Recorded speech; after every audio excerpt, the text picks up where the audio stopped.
Friends, welcome back to my channel your online teacher. വളരെ പ്രധാനപ്പെട്ട ഒരു ഇൻഫർമേഷൻ നിങ്ങളിലേക്ക് പാസ് ചെയ്യാൻ വേണ്ടിയിട്ടാണ് മിസ് ഈ ഒരു വീഡിയോ ചെയ്തിട്ടുള്ളത്. നമ്മുടെ +1 ഇംഗ്ലീഷിലെ 15ാമത്തെ ക്വസ്റ്റ്യൻ വന്നത് prepare a profile of Banu Mushtaq, the Kannada writer who receive the International Booker Prize in 2025 എന്ന് പറഞ്ഞിട്ടാണ് വന്നിട്ടുള്ളത്. ബാനു മുഷ്താഖിൻ്റെതായിട്ടുള്ള ഒരു കാര്യങ്ങളും നമ്മൾ പഠിച്ചിട്ടില്ല അല്ലേ. നമ്മളൊരു പോയോ അല്ലെങ്കിൽ ഒരു സ്റ്റോറിയോ ഒന്നും നമ്മൾ പഠിച്ചിട്ടില്ല. അപ്പോൾ നമുക്ക് അൺഫെമിലിയർ ആയിട്ടുള്ളൊരു പേഴ്സൻ്റെ പ്രൊഫൈൽ വരയ്ക്കാനാണ് നമ്മളോട് ചോദിച്ചിട്ടുണ്ടായിരുന്നു പ്രിപ്പയർ ചെയ്യാൻ വേണ്ടിയിട്ട്.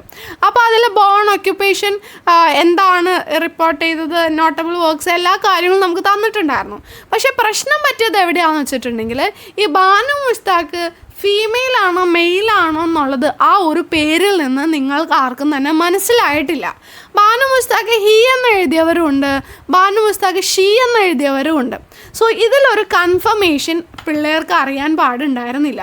അപ്പോൾ അതുകൊണ്ട് നമ്മുടെ വാട്സപ്പ് ഫുൾ കംപ്ലീറ്റ് നമുക്ക് വന്നിട്ടുള്ള ഒരു ക്വറി എന്ന് പറയുന്നത് ബാനു മുസ്താഖ് ഹീ ആണോ ഷീ ആണോ, ഹീ എന്ന് എഴുതി വെച്ചു അപ്പോൾ മാർക്ക് കിട്ടുമോ, ഷീ എന്നാണ് എഴുതി വെച്ചത് മാർക്ക് കിട്ടുമോ എന്നുള്ളതാണ്. അപ്പോൾ ഈ ബാനു മുസ്താഖ് എന്ന് പറഞ്ഞൊരു കന്നഡ റൈറ്ററാണ്, ഷീ ആണ്, അവരൊരു ഫീമെയിൽ റൈറ്ററാണ്. പക്ഷെ നമുക്ക് ഈ പേര് കേൾക്കുമ്പോൾ മെയിലാണോ ഫീമെയിൽ ആണോ എന്ന് ഐഡൻറ്റിഫൈ ചെയ്യാൻ വേണ്ടിയിട്ട് പറ്റുന്നില്ല. അപ്പോൾ അതുകൊണ്ട് ഓൾമോസ്റ്റ് എല്ലാവരും തന്നെ ഒരു 90% കുട്ടികളും ഹീ എന്ന് വെച്ചിട്ടായിരിക്കും his occupation was, his occupation is, his notable works are എന്നൊക്കെ പറഞ്ഞിട്ടായിരിക്കും എഴുതിയിട്ടുണ്ടാകുക. അപ്പോൾ അതിന് മാർക്ക് പോകുമോ എന്നുള്ളതാണ് എല്ലാവരും ചോദിച്ചുകൊണ്ടിരിക്കുന്നത്.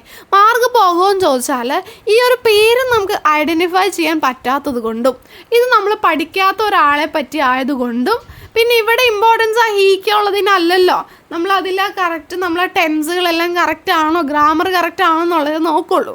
അപ്പോൾ അതുകൊണ്ട് 95% ചാൻസും അല്ലെങ്കിൽ 99% ചാൻസും അവിടെ മാർക്ക് പോകാതിരിക്കാനാണ്. ബിക്കോസ് നമ്മൾ എല്ലാ റൈറ്റേഴ്സിനെ പറ്റിയിട്ട് അറിയണമെന്നില്ല. അപ്പോൾ അതുകൊണ്ട് ആ ഒരൊറ്റ കാരണത്താൽ ഇതിന് 4 മാർക്ക് പോകുമെന്ന് ചോദിച്ചാൽ 99% നമുക്ക് ഉറപ്പിച്ച് പറയാം മാർക്ക് പോവില്ല.